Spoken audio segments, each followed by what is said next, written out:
নির্বাচন হবে, সরকার আপনি কোনটা? সরকার শোনেন, যে সরকার নির্বাচন করতে চান না, নির্বাচন করতে না চেয়ে মুখে মুখে বলে, এই যে যা যা কিছু হচ্ছে বাংলাদেশে, আপনি প্রথমে যে প্রশ্নগুলো করলেন, এগুলো সবকিছুর সাথে সরকারের একটা নেপথ্যে রিলেশন আছে।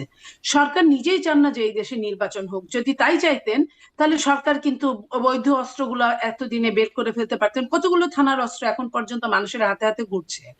তারা বৈধ অস্ত্র পর্যন্ত জমা রাখেন নাই এখন পর্যন্ত, যেটা 6 মাস আগে নির্বাচনে যাদের ঘরের বৈধ অস্ত্র আছে ওগুলো জমা নেওয়ার যে রুলস এর মধ্যে পড়ে, সেটা করে নাই। তারপরে আপনার অবৈধ অস্ত্র যেগুলো আসছে বিভিন্ন পথ দিয়ে, যেটা সব সময়ের জন্য আপনার ধরা হয়, আপনি দেখেন এর মধ্যে ওরকম কোনো অস্ত্র ধরা পড়ছে না।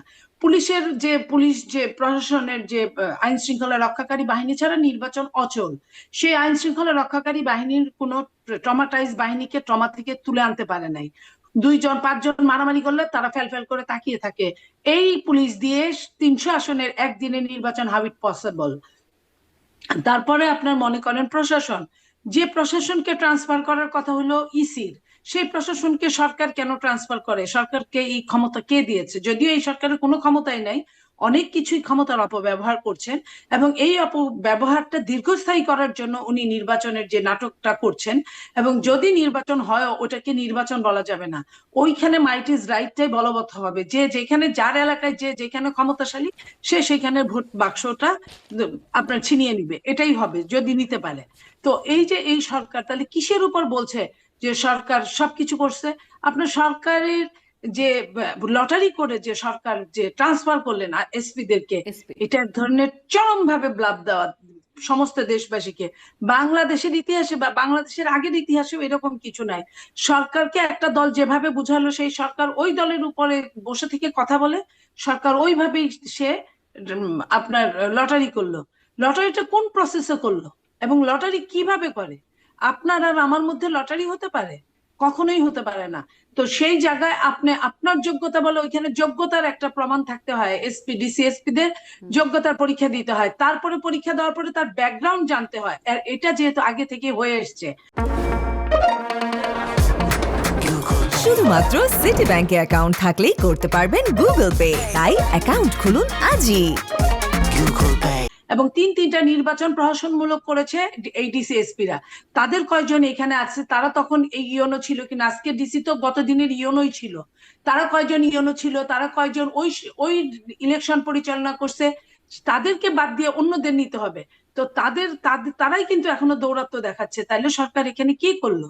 আপনি এটা, সরকার এক ধরনের জনগণের চোখে ঠুলি পড়াতে চাচ্ছে, বাট জনগণ, বাংলাদেশের জনগণ রাজনৈতিক সচেতন, তারা সবকিছু বুঝে। 64 জেলার সরকারের মানে ডিসি ছিলেন যারা, মানে আপনি বলছেন তিনটা নির্বাচন, তিনটা নির্বাচনের সময় 64 জেলায় ডিসি ছিলেন, তখন সবাইকে বদলে দিতে হবে?